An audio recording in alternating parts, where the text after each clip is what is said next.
Hello, ladies and gentlemen. This is Professor Hamamoto. It is June 30th, year 2022. Can you believe it?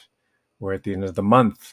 We're going into the second half of year 2022, and I'm glad you're here with me today for this fantastic voyage. It is 3 p.m. Pacific time, and as you see by this semi cryptic title, we've got Skull and Bones. Okay, so far so good, right? You know what that entity is and what it represents. But the subtitle, Order of Bio Death, right? That's a play on their, I guess it's their official designation. I think Skull and Bones is the colloquial, the popular designation, but I think they're known as the Order of Death. And today we're going to be talking about one of the manifestations of what came out of these elite secret societies who are, at least in the last 2 years, have been aggressively, just boldly putting out there their end game plan, right? That manifests itself in many different ways. You know the story. We just lived through it. We not only survived it, but we prevailed during that time. So we're really blessed in that sense. So that's what I mean by the order of biodeath, because we're talking about the next phase, hopefully in their mind at least, that it's the terminal phase of humanity, of the species, Homo sapiens sapiens. And I don't need to belabor the point of what these thinkers hope to replace it with, right? You've heard it all already, and it's you just ad infinitum, ad nauseum. AI, robotics, cyborgs, and whatnot. So I thought we today should devote ourselves to what I would refer to as a reverse gaze, right? This whole idea of gaze with a capital G comes out of, ironically, from literary studies that later morphed into New World Order execution studies of cyborgs and GLBTQ. But prior to that, it was sort of a feminist concept talking about the male gaze. That's a formulation that a British theorist and bookstore owner Laura Mulvey came up with. And that is the idea that the very gaze of the human being in society is sexist, is demeaning to women. The male gaze, it's abhorrent, and it forces women to behave in a certain fashion. And it was like a grand feminist statement when this book came out about the gaze. So that's also another layer of analysis that I'm bringing here, and I mocked it in an essay of myself. A theoretical essay. I don't know how many people picked up on it. It doesn't really matter at this point. But my retort to Laura Mulvey and her so-called male gaze was a theoretical essay I did that was promoting Asian American erotica. Because when you talk about a gaze, it's also there's a great deal of privilege that's, to use their term, involved as well. So as we celebrate, and we should, um, as we give thanks, that's a better way of putting it, for the overturning of the Roe versus Wade decision that was originally rendered in 1973. We also have to be cognizant, as I mentioned when I left off last Tuesday, that the bio-culling of the human population is ongoing. In fact, it's going to intensify if we do not mobilize right now. That's why we cannot let down. Right? And by the way, when I say bioculling, I'm talking about the human species today. But if you look back for I think a couple weeks ago, maybe it's 3 weeks by now, I did a talk on HUD, the film, and I showed that last scene where all those cattle were herded into the pit and eliminated. They were shot under the under state control, right? The federal government and the local state government over in Austin came in and said, "You got to kill all them cattle," right? So I refer you back to that, and what happened shortly after that? Yeah, some cattle were culled, right? So I have a knack, and it's not, well, maybe it is grounded in some sort of prescience, but I have a. It's called cultural forensic. I have this analytical framework where I can anticipate what's happening. And I'm just telling you this, not so I'm patting myself on the back, but so that you will listen closely on what needs to be done so that we do not celebrate ourselves into oblivion as the snakes sneak up on us in the tall grass, right? So, welcome, ladies and gentlemen, to June and the end of June. And as you know, I got a late start. I should have done it at the beginning of the month, but I just realized, hey, I'm going to take the opportunity of the month of June to mock so-called Pride Month, right? I call it Shame Month for the shameful behavior and the shameful denigration of the human species, not because they're ostensibly gay or lesbian, but the fact that they're promoting their own self-abasement, their own abjection. These are all terms, by the way, that comes from comp lit and literature and performance studies. These are all they celebrate sadomasochism, abjection, transgression, and even child sacrifice. Right? They celebrate that. And the reversal, the throwing over of Roe versus Wade recently does not eliminate that reality. Okay, neither does it go away when you just mock it and go out to an event like Owen Schreiker or Savannah Hernandez and throw up a microphone in people's face and have them act. That's what you're expecting, right? So you're just baiting. You're involved in a medieval bear baiting contest, so far as I'm concerned, and you're feeding right into the larger media noise grid right there, right? Because you're drowning out the authentic voices and the oppression voices. You're sucking out the oxygen of the environment. So, and I mentioned this frequently because it's not just CNN that's involved, not just Fox News, not just quote unquote mainstream media. It's indie media that is complicit in this general decline in civic culture and communication and information and analysis. And I'm going to hold you to account for it. I don't care who you are. You might have millions of people who go on your site every day so that you can panic the population or alarm them and whatever it is. But there's a deep psychology there that's in operation. Don't fall into this is our team, this is our tribe, and that's their tribe, and we're going to stick with this, come hell or high water. Right? That's called that the orange man syndrome. I just came up with that. Hate me, and you know who the orange man is. He's going to throw his hat or his wig into the ring on July 4th, the 4th of July. And by the way, any of you people who are scolding me about the accent and the dialect, that is the way I talk. So don't you want me to talk like a Chink or a Chinaman or a Japanese or something? You want me to give you Oriental accent? I'm a third generation American. That is my dialect. That is my language. I'm reading Mark Twain and Larry McMurtry, and that's how it's written out there. That's how it's my spoken language. All right. So check yourself. Most of those ass clowns are leaving my site, which is good because I don't have any patience for tourists, right?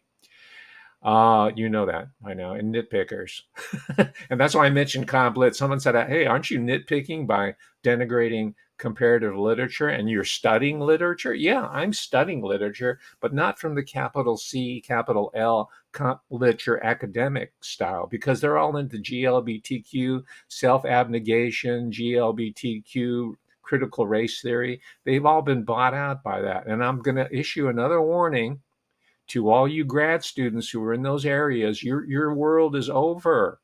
These are all terms. They're new to you because you were slammed as soon as you came in with a starry-eyed vision of becoming some academic superstar. That stuff's 30, 40 years. It was old not it was fairly new when I was a grad student, which was a long time ago. So you're going to have to find something new in order to make your way into the new academic environment. Because I still believe in academia, even though it may not sound that way. But you're going to have to wise up to it. Let your older professors just kind of age out and die away, and you can bring us back to a study of the humanities, right, with a capital H, not the digital humanities, because that's just a code term for posthumanism. right? Or post ethics. We're going to talk about ethics today, medical ethics. But I'll be observing uh, your progress, and I'm glad to offer any advice that you'd be willing to listen to, even though it's going to be painful to you to turn around. I did it. You can do it. You need to do it for your own survival, for the sake of humanity. I'm talking about the grad students in this history, humanities, sociology, anthropology, psychology, and I'm going to talk to you who are in the sciences today. So you're not getting a pass by any chance. So yeah, I'm a wet blanket. You know, great. Roe versus Wade, hallelujah, right? We've returned to sanity. But we got to press on here because there's another beast growing in the serpent's egg here. So we're reversing the gaze, and that term gaze came out of the early stages of political correctness we're seeing here, which we know comes from the Marxist tradition, communism. Recently, right? Tuesday, I don't know if I spelled it out clearly enough, but I'll just say, restate it in passing that Harry Hay, the guy that was one of the founders of the Mattachine Society, which I call the secret society that undergirds the current LGBTQ movement, started out as a communist organizer, a labor organizer. And so was old Papa Walton, Will Gear. How's that? How's that for Americana for? He was a commie. And also a great actor too, right? Just because someone's a commie doesn't mean he's a bad artist, but his politics were way off Will Gear, and he was, it was a sort of a premature cult counter. I think he was dropping acid way before the hippies were around. Anyway, so you got that idea. Hopefully that we're talking about a tradition that long preceded what we're seeing this month is Gay Pride Month, or they don't call it Gay Pride. Notice it's another rhetorical trick. They just call it Pride Month. So presumably it's been normalized, gay, lesbian, whatever. It's all pride. So everybody is now presumably in the tent that they've erected for. At the same time, of course, they're pumping in aerosolized vectors in order to eliminate us, because we're the breeders. That's their contemptuous term, by the way, for heterosexuals, and they're not. Right? Somehow it escapes their comprehension that they're not going to be any little GLBTQs that coming out of their families. So I guess that's where Child Protective Services comes in. That's why you need to capture that. I'm talking to you pedophiles out there. And that's why you need to get into teacher education and all the MFCC programs, so that you can create a new generation of bureaucrats and administrators who's going to hand over children that you're going to steal from families and then hand them over to these couples, right? So that you can teach them how to twerk on Gay Pride Day in San Francisco or anywhere else. It's not going to be just San Francisco. It's going to be, well, now it's in Austin, of all places. And, well, that shouldn't surprise me now. I was there a few years ago, and it was hard. It wasn't the Austin of old. It's going to be in Ames, Iowa, and that's a college town. Again, any college town, wherever it is, you're going to have the gay twerking brigade. I'm talking about the heartland of America with no local colleges. That's where they're moving. That's where they're hitting. They're moving out of San Francisco. They're going into the hinterlands um, in their minds. I don't consider them hinterlands. I call them heartland. All right. So we're gonna today. We know about Dr. Leonard Horowitz. Incredible. He's got all the degrees and has an incredible body of work behind him. And in the future, we recently were treated to the incredible research and the passionate politics of a Dr. Judy Mikovits, who comes from an unorthodox academic community, right? There's that. So these are two figures that both of you or most of you know, so I'm mentioning them. There are others as well who cross over to the lay public. But I'm just saying this because I want to expand, I want to extend, I want to amplify the past and the current work of non-specialists, right? You don't have to have a PhD in biology like Dr. Judy Mikovits or a doctor of dentistry like Dr. Horowitz. You do have to do some study, though. You got to go beyond Wikipedia and repeating material that you saw on the Mancow website. He's entertaining. I've seen it. I've read a couple of his books, including the one, by the way, that talks about his adventures in the Philippines, finding a Filipino wife, right? And that was a book that really turned me off to him because not that I'm against these, quote unquote interracial relationship, but that to me signals a person who is taking advantage of a colonial, post-colonial, or contemporary colonial relationship, marry a poor woman from the third world, and but he's very honest about the big mistake he made in it. So that's what I understand. Uh, Henry Macau, is that, in ways that people who are telling me that I need to invite him on the show as a guest in a far deeper way than you would ever imagine. I'm just taking the time to mention that because I get all these tourists who think they're helping me out by putting me on the same level as these clowns here. Um, but that's not to say, getting back to the point here, that's not to say that I want to bar the door and exclude the non-specialists, because there's plenty of them, and we saw tons of them emerge over the past 2 years. That's the good part of this stage crisis, right? Is that we saw all these incredible minds out there who come out. They're outside of the traditional sources of social, politically, not in cultural power, right? Mainstream media, we know that. Except one of their guys, Dr. Oz, snuck in there. He got elected to political office, right? He's a medical doctor who's masquerading as an expert, and people he snuck in on the mega ticket. He said, "Yeah, I'm grassroots Americana." So we have to remain vigilant. We have to anticipate. These are poseurs, right? Nonetheless, lots of incredible amateurs being love of the subject, and I prefer to call them, because that has a stigma, I prefer to call them non-specialists, right? And one person I'm going to devote some time today, because I want you to check out her book if you have a chance. And I was rereading. I bought this when it first came out, but I was rereading it in preparation for today's talk, and it's well worth being in your library. You're going to return to it over and over again. It's very much up to date, including the pandemic. It's covered here in the latter chapters, and most of you know who she is. I'm talking about Elana Freeland, and she's written about EMF, right? Electromagnetic frequencies, chemtrails, geoengineering. Most of you know, so I don't have to belabor it. But this is an excellent book, and this is a great example of the because she doesn't have any academic training in any of this area, any of these areas, but she's put together through her own study and methods and wide reading herself an indispensable compendium of what we just went through in starting around March 2020, and what we're going through right now post crisis, because crisis is not really over, and anticipating what we're going to see in the future. And I'm going to return to this before the end of the talk, because what caught my attention for this particular session here today on the last day of June is her chapter called Occult Assault 3. And I won't read you the subtitle because I want this video to stay up.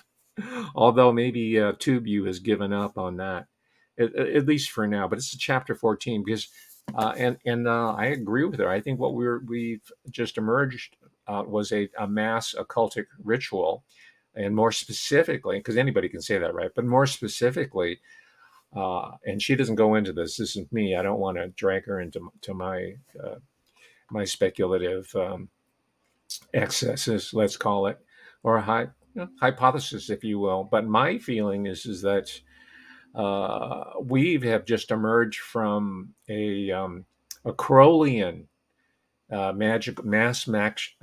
magical ritual, and it has to do with the attempt to create the homunculus.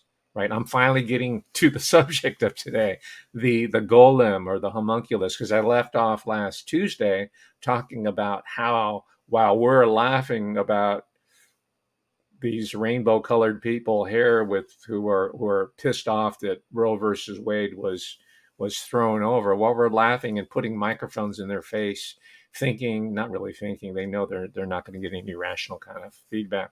While we're doing that, Yale University in 2013 hosted an entire seminar featuring the top figures. I'll get to them in a moment, some of them, just to give you a, don't worry, I'm not going to play the talks. You can watch them on your own. I just want to show you some of these figures that you can research on your own time if you want. But years before the pandemic, they were already. I'm talking about the big boys now. They were talking about beyond personhood, right? That's you and me. Personhood means people who are not chemically altered, electronically altered, graphene infused, mRNA, right? That's personhood. That's what we are. We're person. We're Homo sapiens sapiens. So the Yale people, and I just use Yale because they're sponsoring, and this was the site of it, are saying, no, we have to, and we're going to do it very carefully, very slyly. And we're also going to subsidize, Ben Shapiro and the auctioneer Stu Peters and the other loudmouth people who are supposedly conservative, right? Um, to take the focus off that, and we're gonna theorize how we're gonna bring in the transhumanist realities, right? Because we've already got academia in the humanities, the inhumanities, right? Judith Butthead and Donna Haraway at Santa Cruz. We're going to talk about Santa Cruz in a moment because I'm the more I knew this, but now it's really coming together. The more I revisit UC Santa Cruz, the more I see what an important ley line it's on. I think it's in the power, an occultic power center like Court Lindahl likes to talk about. I haven't checked that out yet. Maybe you can do it. But there's a lot of mojo going on in the whole Monterey Bay area, Santa Cruz and Monterey and the southern part. That's where John Steinbeck, right, did Cannery Row and whatnot. It's a very magical spot, and also on our side, Mae Russell was living on the Monterey Bay Area around the Santa Cruz area. So we're expanding it here, and we have a lot of really good, and I'm sure emerging authors on our side here that's going to throw back, that's going to check and checkmate your so-called ethicists. And you can see if you're watching the video part of this, you can see I'm uttering that term with a sneer, ethicist. Does that mean I'm against ethics? No, not at all. It doesn't mean that at all. I am pro ethics. I am against bogus ethics, right? They call themselves bioethicists. And I'll just tell you this up front so that I don't run out of time and just kind of play catch up at the end of this talk. But I reject most of what passes for bioethics now as being psyop, right? Just like you remember Dr. Malone, Robert Malone from UC Davis. He's not there anymore, but he was there when I was there, I believe. He's broken from the ranks, therefore he must be good because to use the terms that the GLBTQ people like to utter, we think in binaries, either on or off, good, bad, right? And the GLBTQ people told us not to think in binaries, and I'll take their advice. I'll think in a more multidimensional quantum strategy, right? Where I can see someone who ostensibly is talking about ethics, who's really talking about the elimination of the human species, but in a way that's palatable to so-called educated people and to the larger public. Okay, and what am I saying? It's kind of cryptic. All right, let's look at a couple of them right now.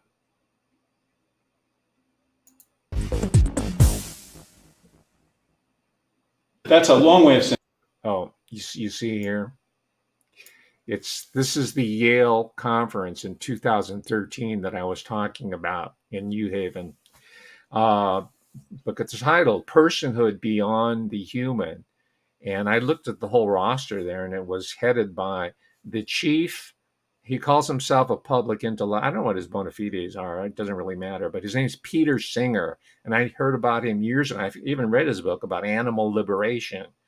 because when the Greens were coming out and they were doing environmentalism, and then they were doing GLBTQ. These are all communist backed movements in order to create these fractures, these fissures in society, so that they can bring in their own totalitarian, authoritarian regime.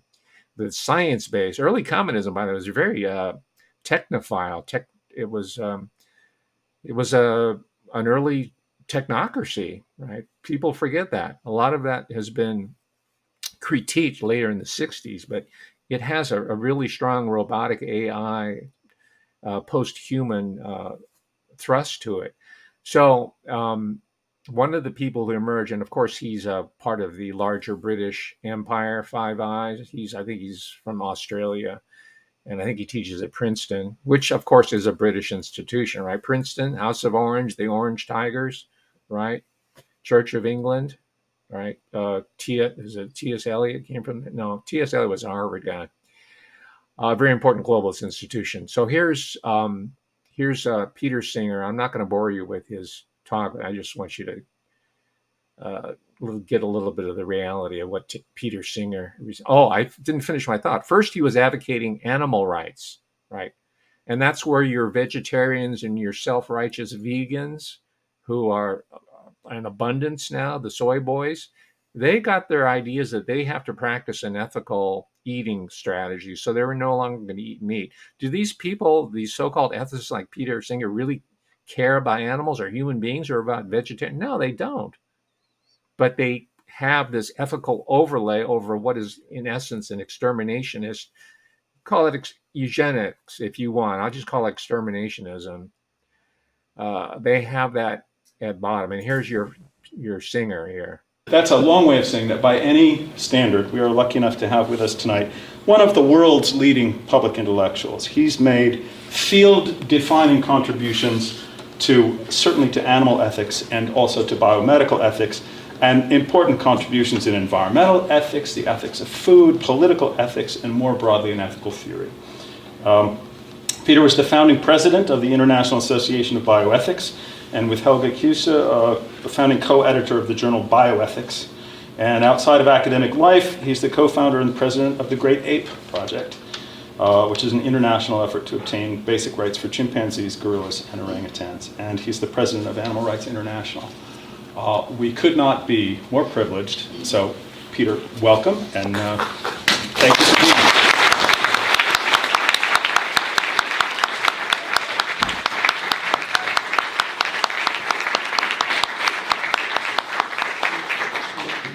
Thank you very much. Thank you very much, Stephen, for that very warm introduction. Reminding me of all that writing made me feel tired already. Thank you, Steve. So that's Peter Singer. He's a grandfatherly type. Remember, they always present themselves as non-threatening entities, right? They don't even smell I've been around these people. They don't even smell like sulfur, even though they came out of the pits of hell. At least the satanic imagination. They wear, sweaters, right? Like Bill Gates. They like to be photographed eating an ice cream cone like Warren Buffett. And sometimes they wear Hawaiian shirts, right? These people are post-humanists. They're technocrats of the highest order of the post-biology bio-death cult, right? As I alluded to at the top of this presentation or this talk. But hey, you know what? Doesn't everybody like a man in a Hawaiian shirt? Yeah.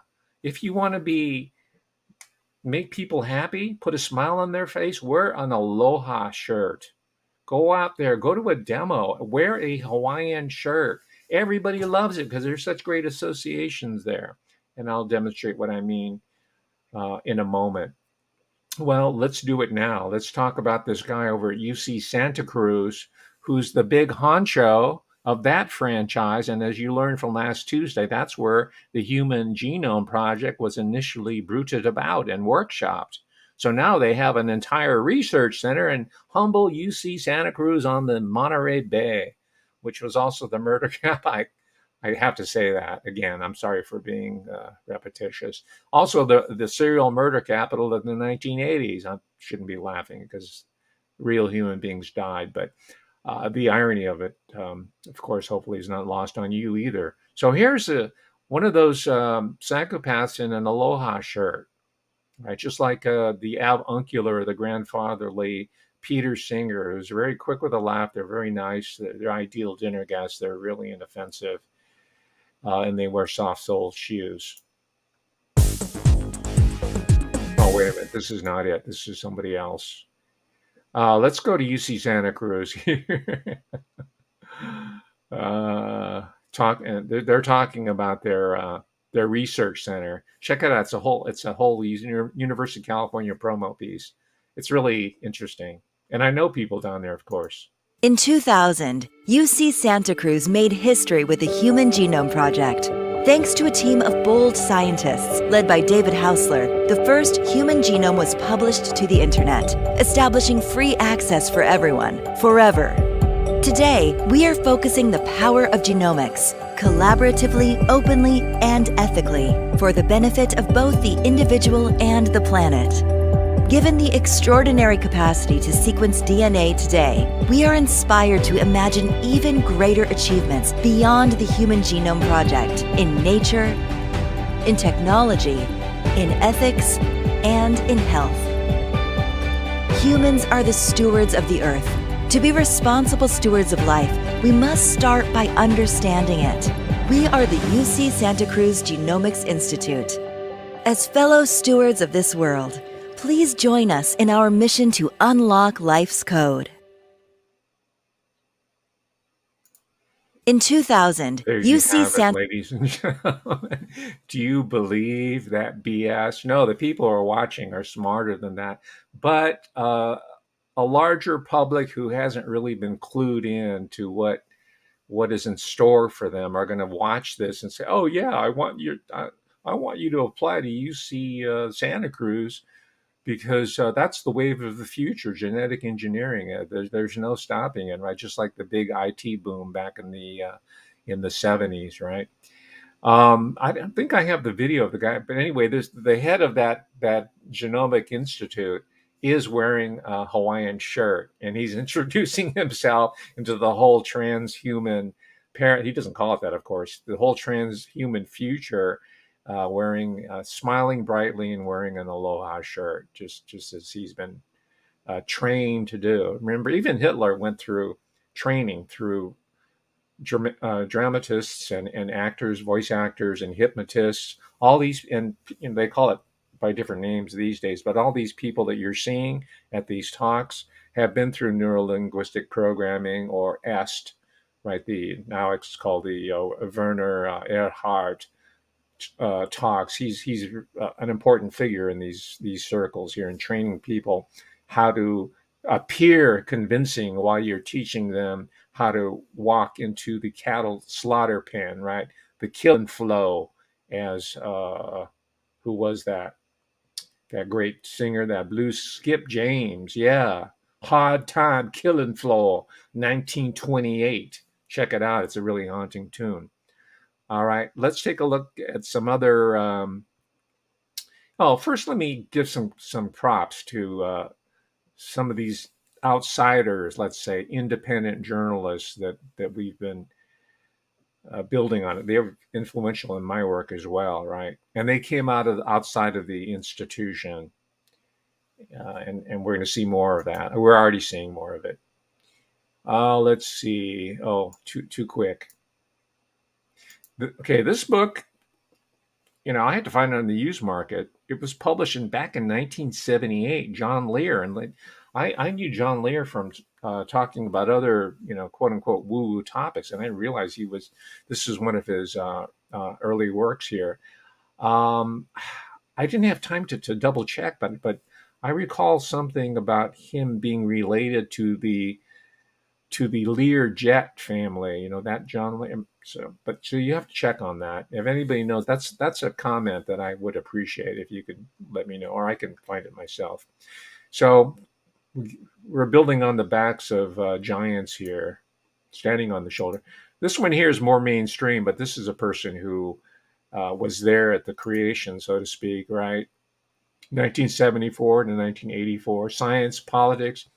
Notice the term politics is involved there because most of these people who you see promoting this type of work, they pretend that they're beyond politics, right? Peter Singer thinks, we're just doing the ethical strategy here of humanity. That's what we, and so politics is corrupt, it's dirty. And that's why, by the way, we, the general public, are treated to scandal over scandal. So we'll be turned off by it and we'll put all our faith into the grandfatherly types like Peter Singer and other individuals, right? He's only one I'm just keeping. Okay, you may think, all right, Steve Quayle, he's the guy who's in the Giants and all that. But these books are very helpful as long as you start reading in a broader sense. I have this book. I think I have all of them because I was, like I said, I'm interested in independent voices as well, and Steve Quayle has done some interesting and solid work, I would have to say overall. But that's just an entryway. You have to start digging a little bit deeper. So Genetic Armageddon. This book was done, I think, over maybe close to 20 years ago, right? And to its credit, it is indie media that gives people like Steve Quayle and their other thinkers as well, right? An avenue, especially in the age of the internet and YouTube and all that, have given them for their unorthodox approaches. Okay, that's just something I pulled out of my. Here's the. Oops, went too quick. Here's a person who I got to meet personally. In fact, on the basis, can you see the bottom there? It says Mei Wan Ho. She's the author. But on the basis of work like this, I made a special trip. She lives outside of, well, I think she lives in London proper, but I went over, made an appointment to see her and introduced myself. I brought her a small bottle of wine, which she didn't thank me for. Uh, she's a really good writer, but as an individual, I shouldn't speak ill of the dead. She died shortly after I visited her. I don't think I was the cause of it. Maybe she was ailing. I don't know, but I wasn't very warmly received, in spite of the fact of me making an appointment with her. She had a Canadian handler in the background who was shifty. I don't know what his, I don't know, I can't remember his name. I think it's a business card someplace, but I don't know what he was doing there. But I do know that as we were talking, he disappeared and he gave her the signal because I caught it. He gave her the signal out that I was for real because I think he went to the other room and did a search on me because I gave the credit, my business card and said, yeah, he is from University of California. But she still was kind of nasty to me for whatever reason. But I think, but she is real, and her work is very helpful. Many of you might have forgotten about her by now, but check it out. Her work was prescient and it was well researched, and she did happen to have a graduate degree, I think a master's degree in the biosciences, if I'm not mistaken. And then finally, this is what I want to warn you about, right? Before I leave here, I'll go a little bit more deeper. I'll return to this person here. I don't know who he is. He's Ali E. Abbas from the University of Spoiled Children. I'm sorry, University of Southern California. And it's next generation ethics, and I'll get to some of the papers here. And this is to support my warning here, to reinforce my warning that we should, on the face of it, not trust anybody who says I'm a bioethicist or I am a medical ethicist. I'm an ethicist. Use my general cautionary principle based on the rule of inversion, whatever some official or semi or self-appointed authority or institutional authority is presenting to us, take the opposite approach. So if they say I'm the head of the ABC of health, assume that they're the ABC of illness, right? I'm not going to mention the NIH. I'm not going to spell it out there. Just use that rule of because you can always change. If you turn out to be a good guy, you can always change your mind. But if you've already fallen for the scam, it's much more difficult to pull yourself out of a cancerous state or whatever else they put you into, right? You're already like graphene infused cyborg, like Donna Haraway was and is trying to promote. So use the cautionary principle. When in doubt, doubt. Hey, that's a new formulation. Write that down. You've heard it here, right? It's kind of like it's a Spoonerism. It's like Louis B. Mayer, right? He was famous, the old studio guy, famous for these, or Yogi Berra, right? It's a Berraism. So here you go. This is a Hamamotoism. When in doubt, doubt. Okay, well, I'll stop flattering myself and move on here. Oh, that's it for these contributions here. So, and also this, I hopefully it tells you that this is not a new topic to me. I've been looking at it not as long ago as John Lear, but certainly not as recently as the lockdown, where you have this whole infusion of snap experts, courtesy of Wikipedia, who are coming on and presenting their informed opinions, supposedly, about all these monumental problems that we're facing here. Okay, so let's take a look at another one of these individuals. In fact, this is the person who clued me on of this event in 2013 at Yale University. It's through his article that I found that I said, "Oh my gosh, all the big names were at this event," and he was giving a paper there, and I'll show you in a moment who I'm talking about. His name is Lagrandieu, as I mentioned last time. I didn't know who he was. Uh, Probably the people at Yale got a good look. That's, by the way, that's in the academic culture. Using these events is also sort of a talent type spotting event. Peter Singer's the headliner, right? But they bring in people like Le Grandeur, who are at maybe the second level, third tier universities, colleges, who always want to advance themselves, of course. And they get a look at them, see how they function, see how they operate at the dinner table, if they look like they'd be on board, and you can compromise them through flattery, status, and money, and grad students, and maybe, well, I'm going to stop there because I don't want to besmirch Professor Lagrandeur's reputation. He might be a decent. Most of these guys are on the surface decent. That's how the system perpetuates itself. So he was at the same event. Here we go. This presentation. See, if you went too quickly, see. Personhood beyond the human. You got the headliner, Peter Singer, and then you got the second tier people who are being scrutinized by the higher level inductees, the people who are at the 33 degree as opposed to the, I'd say the grandeur is probably maybe in the 10. He's older, so maybe he's at the 20th degree. He knows what's up. Whoops. Let me continue with that. This presentation I'm going to give is about ancient definitions of personhood, and depends mostly. I'm going to mostly be talking about, ironically, humanoid forms that, to the ancient mind, had dubious personhood. But I'll also be talking about animals. So the earliest descriptions of the creation of an artificial man called a homunculus by the alchemists exists in a work that probably dates from the late Roman Empire, a book of magic called the Book of the Cow, or Liber Vacaea, which gives an actual recipe for creating a homunculus. This consists basically of mixing human sperm with a phosphorescent stone and then inserting that mixture into the womb of a sheep or a cow, and then once that humanoid is born, feeding the humanoid on blood to make it grow.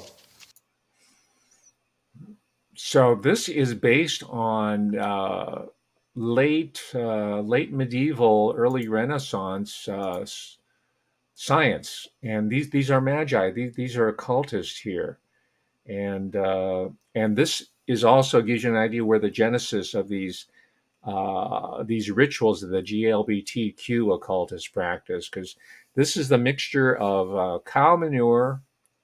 Let me make myself bigger here. He didn't say this, but it's the mixture of cow manure, right? Fertilizer And he says blood, but it's menstrual blood, right? Because these people are the early, late medieval, early Renaissance occultists were into these types of abomination. And from there, they were going to create artificial life or non-human life. To them, it's life. But let me stop here and let Professor Legrandeur finish his statement, because the purpose of this is to create a slave population with human characteristics, a cyborg, in other words, but without the machinery, but animal, right? Manimal bits, DNA, chimeras or chimeras, however you want to pronounce it. So let's get back to his stream here. Now, there are several things of interest to us here. First is the use of animals, presumably unwilling, as surrogate birth mothers for this artificial human. The other is that this first recipe we have for artificial genesis indicates that it's specifically for creating a being that's seen as expendable chattel, as a matter of fact, for the creator's convenience, a disposable human servant. Okay, that's to my point. You heard it right from the horse's mouth or the cattle's mouth, whatever you prefer. That was the original intention going back, what, 400 years now? Maybe perhaps even 500, however you want to reckon it. So there's nothing really new with this transhumanist agenda. The big difference, the major difference, of course, is they've got these probably Pentagon-funded institutions like at UC Santa Cruz, where they have the technological, the science wherewithal, the Olympics, and as well as the magic, right? The mojo. They have it at their disposal now, where now at last it's in their grasp. And you have people like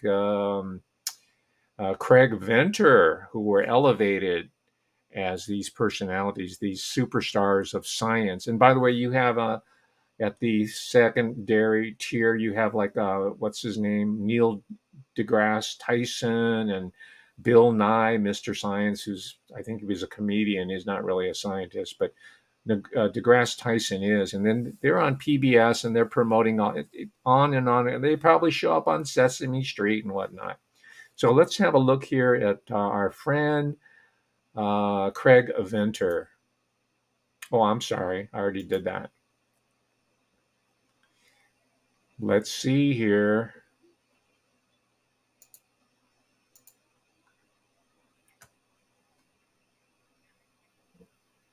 Excuse me a moment. I didn't load this up here. Oh, here we go. Here's Dr. Craig Ventner with his, I don't know if it's a bestseller, but that was the book that kind of rolled him out to the general public, right? The people who have college degrees. Oh, yeah, wow, Genome War. Craig Ventner, why we can put a face to this incredible biomedical revolution that's going to revitalize the economy. It's going to make sure that I don't die until I'm 150. They have all these. We're going to regenerate my. I'm going to regrow my arm. Whatever it is. I'm being a little bit sarcastic here, but they're selling you everything. They're selling you the sizzle, not the steak, right? As they say in sales work. But now that you have a face, you got this evil guy. Look, I mean, he no matter how hard he tries, he still looks like one badass dude.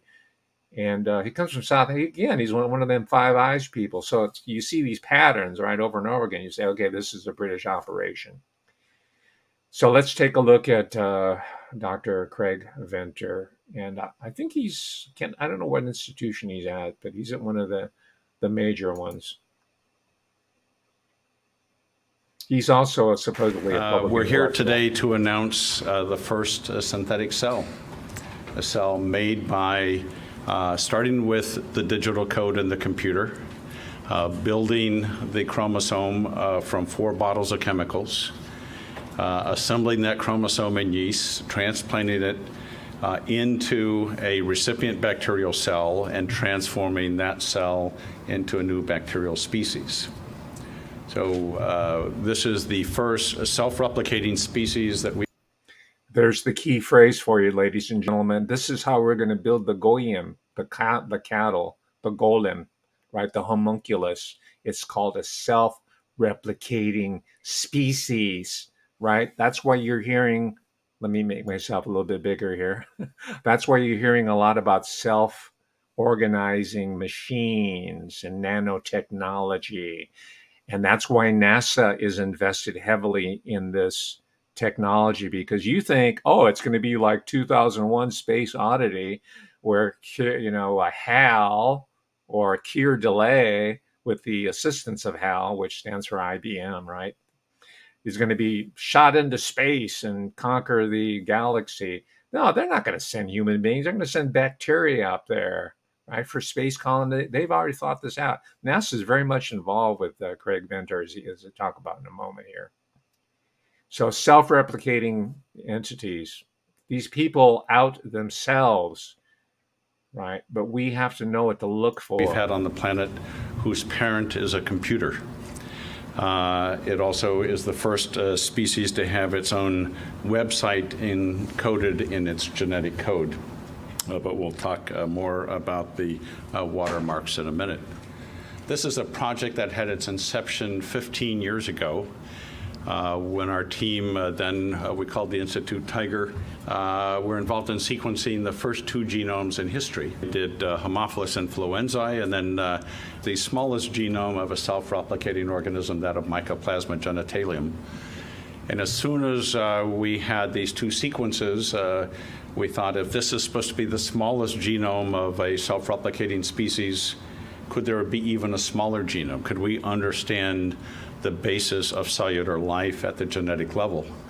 Now, he is one of the most frequently cited scientists. He's the author of over 250 research articles, also the recipient of numerous honorary degrees, public honors, and scientific awards, including the 2008 United States National Medal of Science, the 2002 Gardner Foundation International Award, and the 2001 Paul Ehrlich and Ludwig Demstedler Prize. He's a member of numerous prestigious scientific organizations, including the National Academy of Sciences, the American Academy of Arts and Sciences, the American Science.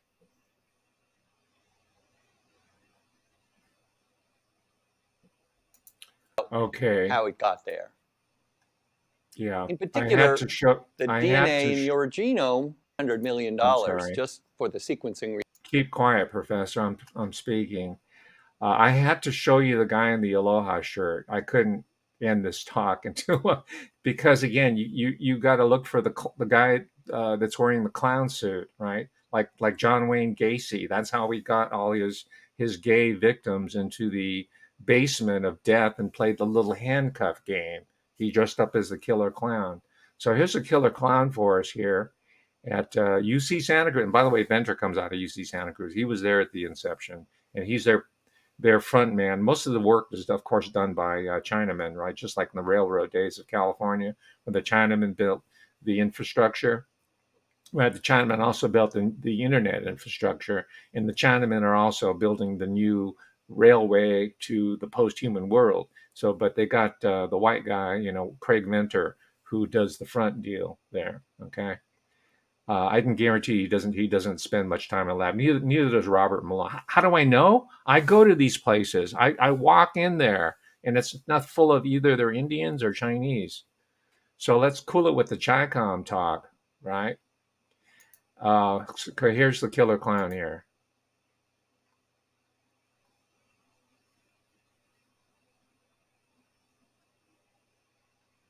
I'm David Hausler, Scientific Director of the UC Santa Cruz Genomics Institute and a Howard Hughes Medical Institute investigator.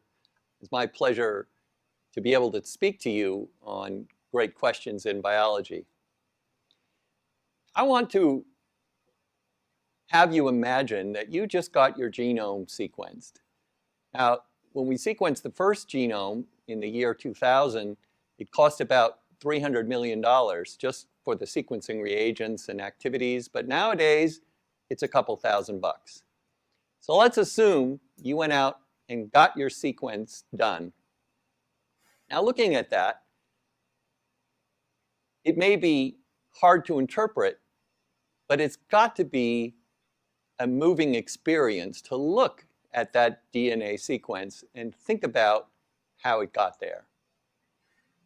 In particular, the DNA in your genome was... Okay. you get the point. You know what? It doesn't, well, it is astounding, but it doesn't impress me. And it kind of frightens me when I saw as a child the whole DNA sequence, because you know what it is? It's an atavistic memory of two snakes intertwined. And that's where Francis Crick and Bernard Watson got the idea. That's a model anyway. That's a replica. That's sort of a visual representation of supposedly what they discovered. But it was the ancient peoples who figured out that particular configure, and it's two snakes intertwined in that fashion. So I don't buy his. See, but they can make you. The behavioral scientists can make you. They can immunize you to a natural fear of venomous snakes, to the point where you will take the venom into your system, right? Not two fangs, but just one fang. And I'm not going to go any further than that. You know what I mean? So that's the Killer Clown. That's John Wayne Gacy there in an Aloha shirt. And it just kind of brought a pleasant memory to mind of my own experience wearing Aloha shirts. But I do have a couple. I have a couple good ones. And it's a shame that I can't wear them in public anymore, because every time I put one on and go to the supermarket or go for a walk someplace, people have a nice smile and a fond memory of the Hawaiian vacation they had, and they want to talk to me, and I don't want to talk to anybody, so I can't wear my Hawaiian shirt, right? Because everybody loves a man with a Hawaiian shirt. Pretty soon we're going to see Bill Gates wearing aloha. Then we're going to see Warren Buffett wear aloha. Pretty soon we're going to see Henry Kissinger wearing aloha shirt. That's my own prejudice. Nothing against aloha shirts. They're really beautiful, especially some of the old vintage ones. But that I'm just trying to make you understand. I'm trying to make a larger point about how these people operate. Okay, I have a few minutes left here, so let me sound the warning again, more specifically, against the so-called ethicists. I've already warned you about the killer clown wearing aloha shirts. Now, these ethicists who you're going to read about in Science magazine and Nature and whatever magazines that are around anymore, most of them have gone out of existence, or websites typically, or National Oceanographic or National Geographic, Science, right, magazine, which is the worst of all globalist propaganda rags of all. You're going to hear this about ethics. So reject it. Use my cautionary principle. When in doubt, doubt. So here's some of the articles that were represented at this USC conference, edited by Ali E. Abbas, right? Great. Now we got the Muslim world involved here. We've got all the Abrahamic religions who have bought into developing the golem. Here we go. Ethics of immersive technologies. There's a guy, by the way, these are all this is an anthology. So these are all individuals whose entire academic career are in studying these one problem. This guy's studying the ethics of immersive technologies. You know what that is? That's iPhone. That's so-called smartphone. That's VR, virtual reality. That's Linden Laboratories, Second Life, right? That's the wave of the future, immersive technology, because those of us who remain, whatever remains of our sentience is going to be siphoned off into this so-called immersive technologies. What a euphemism. So, but the point is that there are people studying this as an ethical question. Should we or shouldn't we? Or if we do, how much? What is necessary? Right? Our guidelines for artificial intelligence containment. Right? That one's obvious. You know that there's tons of people studying that. A Hippocratic oath for technologists. Well, they don't even give medical doctors anymore the Hippocratic oath, from what I understand. So on and go. Medical. What else? Oh, here we go. Looking back to forward, the ethics of journalism in the social media age. Wow, I wonder who commissioned that study. Is it CNN? And by the way, all the journalism schools are run by globalists. Annenberg, Columbia School of Journalism, Newhouse, Syracuse, the one in Northwest. All of them are controlled by the globalist interests. And that's why at the beginning of this talk, I want to make sure that people who are outside of these institutions get representation, and they get their, and they're not, necessarily 100% there, but they're very close, and they are filling the void left by the people who supposedly we entrusted to tackling and addressing these issues seriously and honestly, and in a dispassionate, neutral fashion. Over the past 2 years, we learned the hard way that that doesn't exist. It existed to some degrees in earlier times. It was compromised even back then, but it got really bad once it was passed. I forgot the name of the legislation. Once the U.S. Congress passed legislation that said that universities now can take their research and market it on their own and sell patents. That's when the big gold rush happened. That's where you have these creations of these academic superstars who, of course, Craig Venter has his own company, by the way, and his patents are owned by universities as well, as they have these joint agreements. And that's why you have that list compiled by Steve Quayle about the dead scientists. Most of those people are from the hard sciences. You don't see very many people in critical race studies on the list or GLBT studies because they don't own any patents. The people on the dead scientist list, by the way, you can find it anywhere if you just put that dead scientist list, Steve Quayle, he's the one that we should credit for that. All those people come to the biosciences because they are the ones who discovered these areas and wanted to patent it, and they were going to leave the university and start their own company and make tons of money. But they said, no, you belong to us. And then they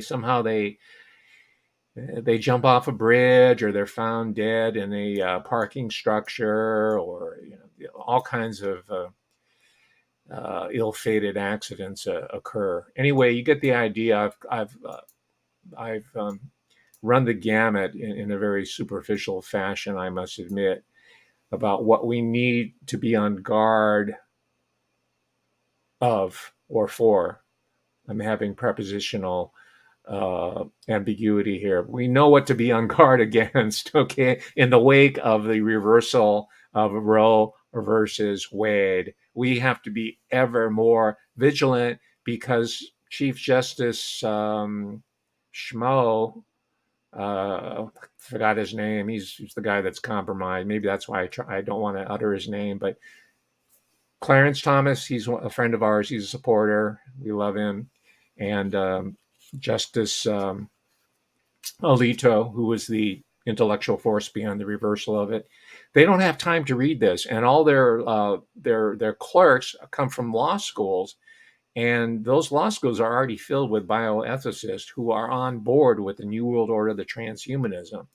So the Supreme Court of the United States and the state Supreme Courts and all these bodies should rely on the non-specialist, the citizen. I would, without reservation, nominate Alana Freeland to work as a consultant for the U.S. Supreme Court, because this, or any other type of legislative or judicial body, because these types of cases are going to proliferate in the near future, and all of it is being monopolized by these people we just saw, these ethicists, these Peter Singer type people, right? In the aloha shirts, these innocuous, avuncular, grandfatherly or grandmotherly type people who we trust typically. I'm not saying I hate on grandfathers, but I'm just saying exercise caution at all times. When in doubt, doubt. Ladies and gentlemen, have a good weekend. Oh, I should mention I'm going to be on the John O'Loughlin show in an hour, my friend and colleague, and I'm going to pose some questions to him, and hopefully he'll field them, and we'll have an interesting discussion. And I haven't seen the video. I don't know how long it is because I've been so wrapped up in all kinds of other related research activity here, but I did get a new video file from the author Kirby Summers. So look out for a premiere coming on this channel probably this weekend, which is good. Saturday, maybe Sunday, when people are, the work week is over and people are relaxed, and you've already seen me twice a week anyway. So I think I'm gonna do that, because without giving anything away, and I haven't even seen the video, She has some, and as you know, she wrote the book on it, literally wrote the book on it, or books, right? Articles, newsletters on the Ghislaine Maxwell, Jeffrey Epstein, Leslie Wexner. You've been following this channel, you know what I mean. But she has some commentary on the recent verdict of Ghislaine Maxwell. All right. And we'll leave off by saying she's sentenced to 20 years in the pokey. All right. So the public is catching on and people are writing about it, right? Kirby Summers did not go to the Newhouse School or the Cummings School of Journalism. As a child, she wanted to be a writer. She's living her professional ambitions and doing quite well at it. But moreover, she's also creating a climate of opinion where people like Elaine Maxwell are not going to be able to get away with this type of stuff. All right. That's why this is so important. All right, so stay tuned. Look for the announcement. Subscribe, and then you'll get the notification that we're having the instant premiere. All right, ladies and gentlemen, have a great, a wonderful end of June. My gosh, we have made it to the midpoint of the year. Who knows what these Peter Singer type people have? Because every time about Fauci, yeah, we know, no. How many people know about Peter Singer? No, let's check him out, man. He's the guy, the brains behind people like Fauci. Fauci's just a sock puppet. But have a good weekend. Live your life. Talk to your friends. Go out, have a nice meal. Take a walk in the sunshine. I know there's full of chemtrails, but walk the dog, play with the cat, and enjoy life, because that's your best revenge on the globalists. All right. Thank you. Bye. See you later.